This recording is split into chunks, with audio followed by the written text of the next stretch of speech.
Hi, everyone. I'm Erin McCurry with DS Benefits, and I'm here today with Amy Noble. How are you doing, Amy? Good, thank you.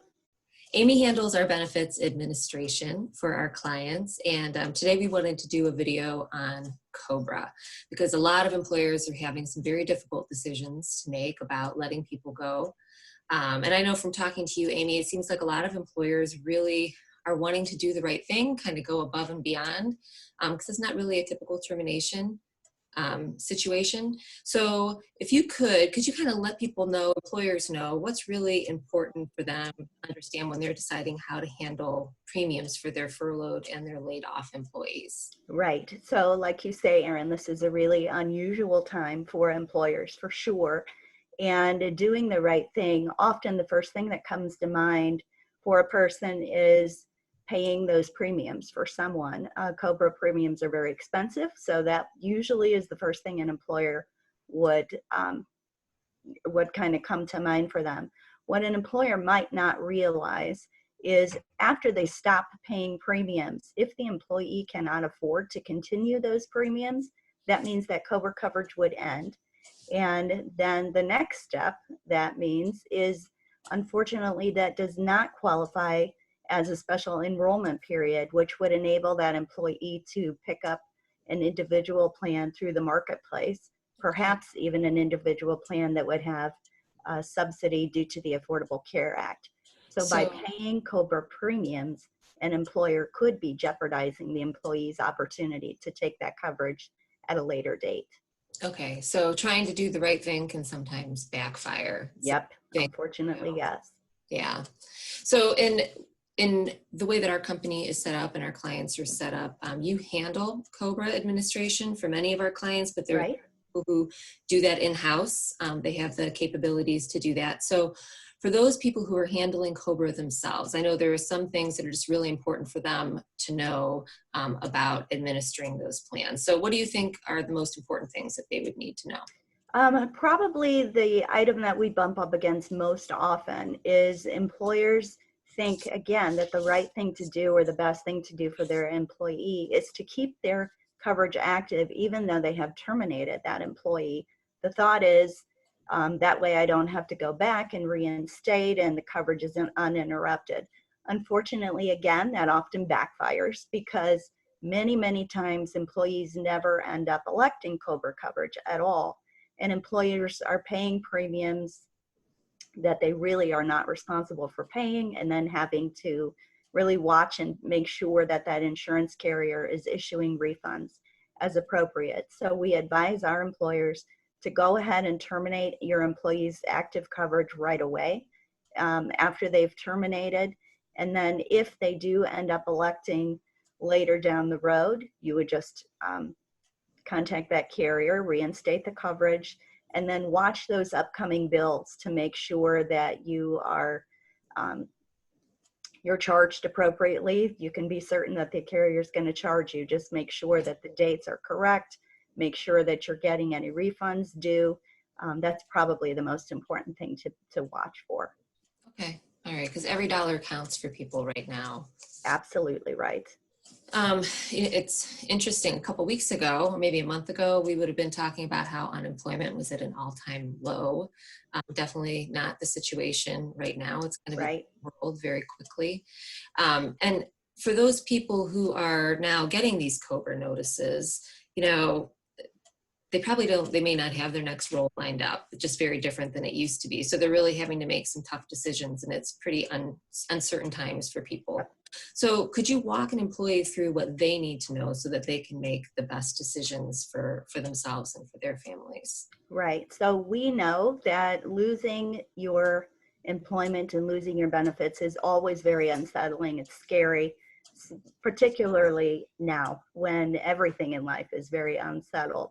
So probably what I would say to someone who called with questions, number one, is just try to be as relaxed and patient as possible. I know it's very difficult, but COBRA can be confusing in the best of times. And again, this is certainly not the best of times. So what you should expect first off is to receive a COBRA notice in the mail, like you said, Erin, It'll be sent to the employee's last known address, and you should receive it within about 30 days.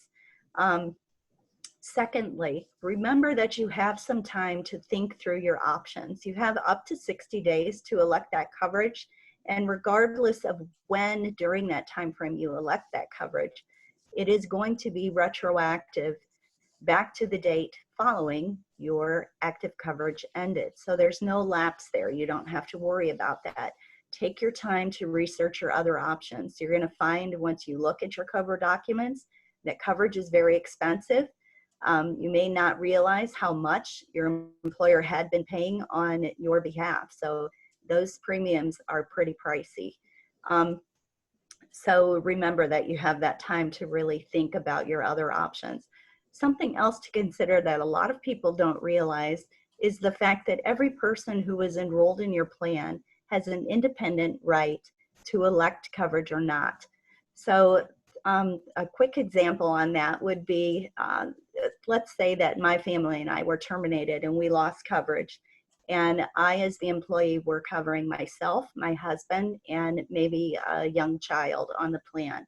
When the coverage is terminated, I may have done a little bit of homework just because I work in that field.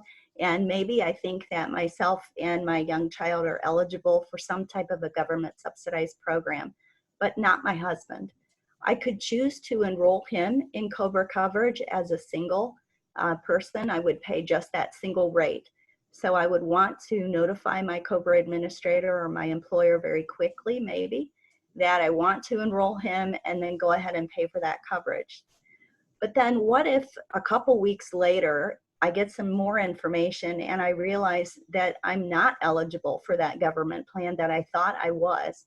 So now all of a sudden I could be panicked thinking there's nothing for me and my child, but that's not the case.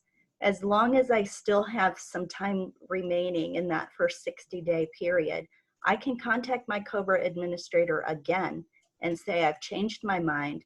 I also want to enroll myself and my child in that coverage, and then go ahead and pay for that as well. So it's not too late as long as you contact that group within that 60-day time frame.